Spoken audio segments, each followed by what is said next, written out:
Good morning, guys. Welcome back to Mornings with Granny. I received the birthday card from Becca, and Becca is in Indiana. Thank you, Becca. Appreciate it.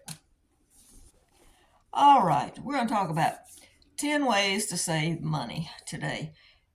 There are a lot of new videos I've noticed on YouTube about tips to save money. And I think there should be a lot because everyone has different ideas. We learn from the comments what you guys are doing. And with rising prices in groceries, utilities, gas, clothing, everything, with all the rising prices, we need to conserve and we need to cut back. So we're going to go over 10 things that I do or have done to save money. First thing to do is set a budget. I know someone, a family, that as soon as they get their check, they're gone till every penny is spent. We laugh about it, the people that know them, because all we have to do is look in their yard. If that car is gone, they're spending money. And it might take them one day sometimes, it might take them 4 days sometimes, and then they'll sit home the rest of the time complaining because they don't have any money. So set a budget, and when you set that budget, try to pay yourself, even if it's only $5 a week or however you get paid, bi-weekly, monthly. If you can't do it $5, then do $5. Have them take it out and put it in a savings account. Forget it's there. If you can do 10, 20, whatever you can do. Maybe you start off with 5 and maybe in a couple of months you can increase it.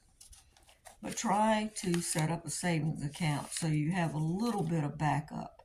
I know $5 doesn't sound like much, but it will add up. Sell what you don't need. Have a yard sale. I'm getting stuff together now because I'm in a decluttering mode again. And I'll tell you why I got into decluttering mode. I'm the type of person that when I go to get something in my house, I expect to be able to put my hands on it. I couldn't find something the other day. I had to go through several drawers to find what I needed. Well, that aggravated me. So therefore, I am decluttering again. I am putting things in totes. I'm going to set it aside, and sometime during the next month or so, I'm going to have a yard sale. And then what I don't sell, I'll donate. You've got to also, number 3 is needs versus wants. Do you need this item or do you want this item? When I'm looking on Amazon, or even when I'm in a thrift store, or Walmart, doesn't matter, I'll see something, I'll put it in my cart. Now, Amazon, I can leave it in the cart for a week, a month, it doesn't matter. But in the store, while usually Mom's with me, and while we're walking around, I'm looking at the item I've got in my cart, because usually it's something that they put at the door when you walk in. You go, wow, I've always wanted one of those. Well, put it in the cart, walk around with it. 9 times out of 10, I'm going to wind up putting it back because I have decided I don't really need this. Do I really want to spend the money on this? And so it goes back. Same thing with Amazon. It might move from my cart to my save for later list. And it might sit in there for a month. And then I go through and I delete because I've decided I didn't want it. And a good example of not needing something, I had a bag that had been sitting in my closet for about a year. And when I was looking for something, I was in the closet looking too, and I thought, this bag's been sitting here for a year, so that tells me there's nothing in this bag I need. And so I went through it, and 95% of the stuff I got rid of that was in that bag. So, need versus want. Change your grocery shopping to once a month if you can. A lot of us only shop once a month.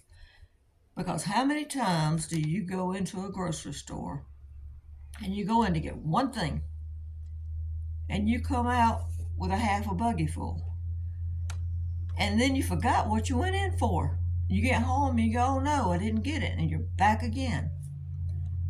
Make a list. Try to go once a month or maybe twice a month, whatever your needs are, and stick to it.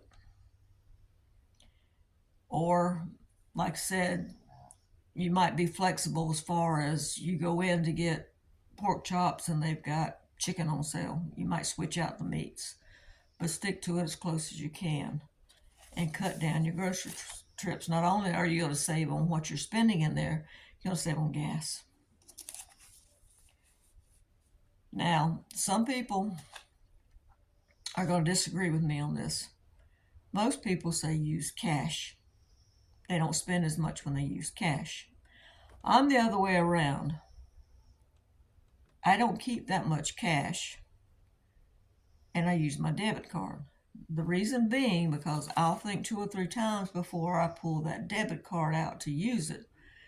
If I got cash, it gets gone before I know it. So let me know, do you prefer cash or your debit card? Which one do you use? I mean, either way is coming out of your money. You're not using a credit card, you're using your debit card.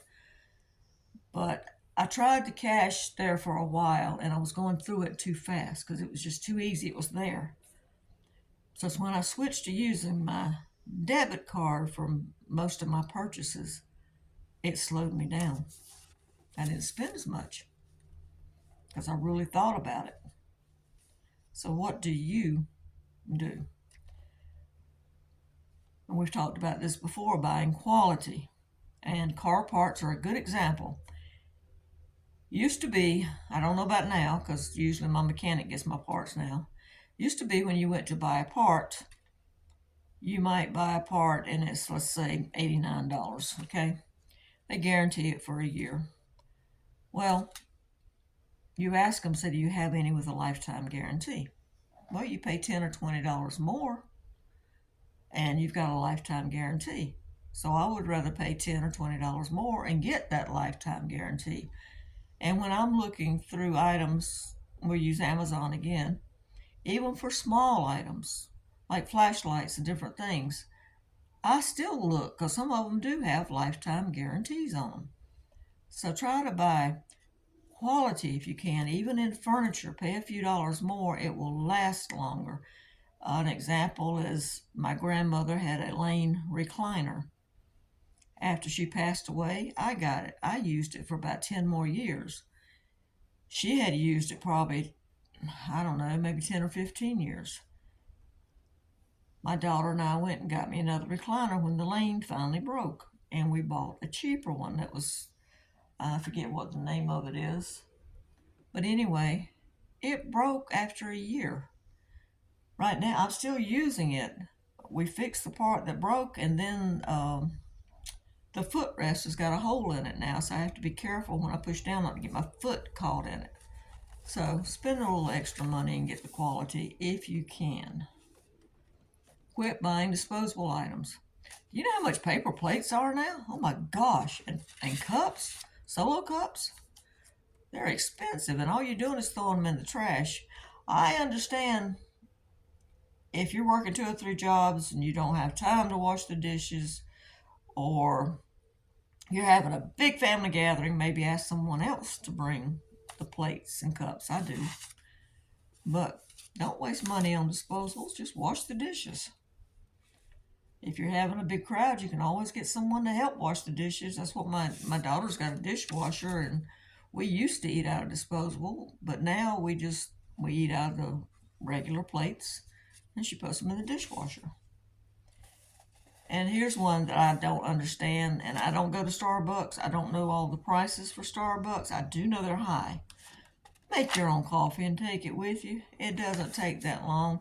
I can make a pot full, sit it in the refrigerator, and then when I get ready to go out the door, I just heat up a cup, put it in an insulated cup, and out the door I go. Think of all the money you would save. I understand it's a treat once in a while, but don't do it every day. Think all the money you would save on that. Check your bank statements. Go over them to make sure you're not being charged any extra fees. You're not being charged any subscriptions that you thought you had canceled. You're not being overcharged for something you bought. Amazon again, let's use that you got the refund that was due to you. So please check your bank statements. And our bank has free checking for over 50, so I do that. So check your bank statements. And while we're on bank statements, check your receipts when you come out of the store. Make sure you're not overcharged, because I have got almost to the car and looked at my receipt and found out I was overcharged for an item. So I turn around and go right back in and get the refund for it.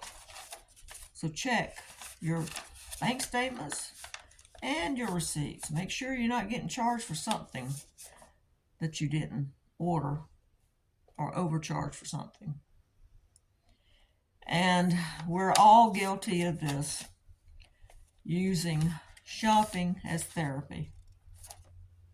When I get bored, or I've sit in this house too long, I want to go shopping. Not that I need anything, I just want to go do something. So I have pretty much trained myself to walk through the stores and not buy anything, just go what we call Sunday looking or window shopping, and just don't buy anything, because we go out and we spend money, and we get home, we don't really need it. I had a friend that used to go shopping every week, and I've told you before, I cleaned her house before to earn money to buy the kids' Easter baskets. In her extra bedroom, on top of that bed, was a pile, and I mean pile, of clothes. And I told her, I said, I'm not touching those clothes. They still had the tags on them. She just went shopping and threw them in on the bed. I mean, they still had the tags on them. She didn't need them. She didn't take them back, get the money back. Once she realized she didn't want it, she just threw them on the bed. And as far as I know, up till the day she died, they were still laying on that bed. So don't use shopping as therapy. All right, guys. I have some cleaning to do, some errands to run, and I will talk to you guys later. Please give this a thumbs up and subscribe. Thank you very much. Bye-bye.